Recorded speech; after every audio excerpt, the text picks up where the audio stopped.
हिंदू धर्म में विभिन्न भूमिकाएं और उनकी जिम्मेदारियां।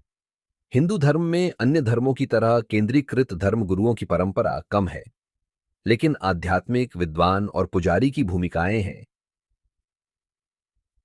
जिनकी अलग अलग जिम्मेदारियां हैं। वैदिक साहित्य में इन भूमिकाओं के कर्तव्यों का उल्लेख मिलता है, जो समाज को आध्यात्मिक, नैतिक और धार्मिक मार्गदर्शन प्रदान करते हैं। यहां कुछ प्रमुख भूमिकाओं और उनकी जिम्मेदारियों का विवरण है। एक, आर्षे, दृष्टा या संत।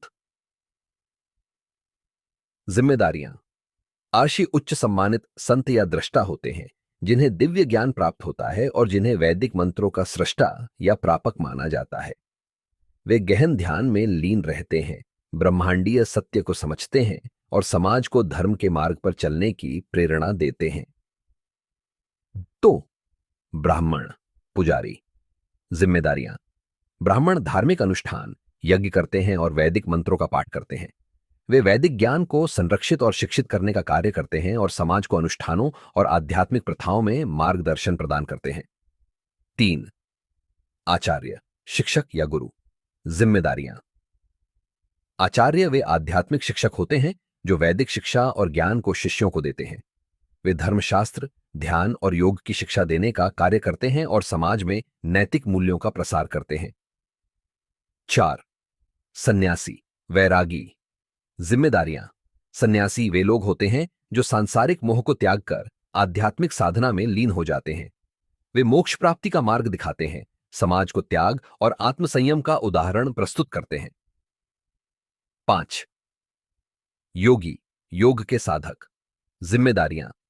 योगी शारीरिक, मानसिक और आध्यात्मिक अनुशासन में महारत प्राप्त करने के लिए समर्पित होते हैं। वे ध्यान, प्राणायाम और आसनों का अभ्यास और शिक्षा देते हैं, जिससे व्यक्ति आध्यात्मिक विकास की दिशा में अग्रसर होता है। 6, पुरोहित, गृहस्थ पुजारी। जिम्मेदारियां।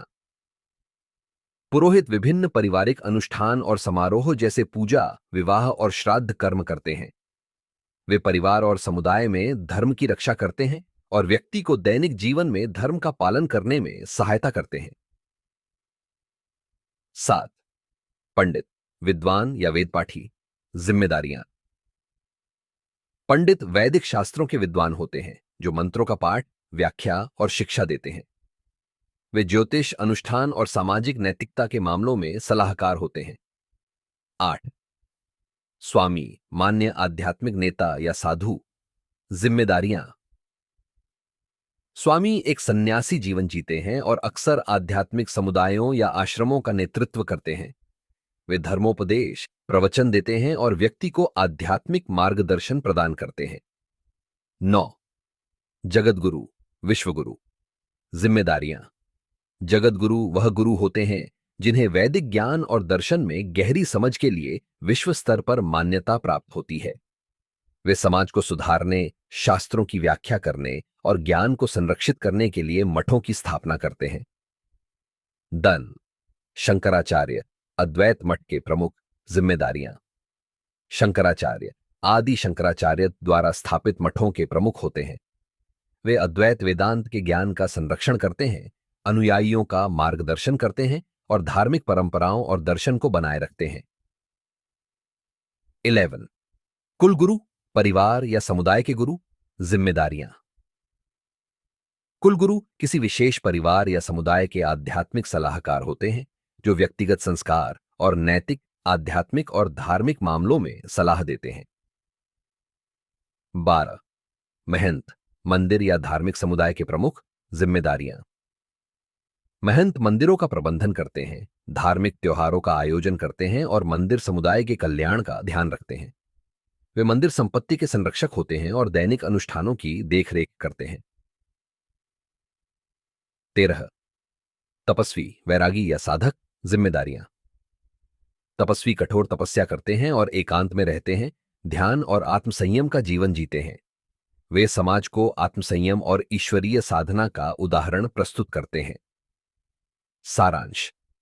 वैदिक परंपरा में इन सभी भूमिकाओं का उद्देश्य आध्यात्मिक ज्ञान का संरक्षण करना, अनुष्ठानों का मार्गदर्शन देना और समाज में नैतिक मूल्यों का प्रसार करना है। जहां ब्राह्मण और पुरोहित अनुष्ठानों और संस्कारों पर ध्यान केंद्रित करते हैं, वहीं आर्षि और गुरु दार्शनिक विचार और नैतिक आचरण का मार्गदर्शन करते हैं।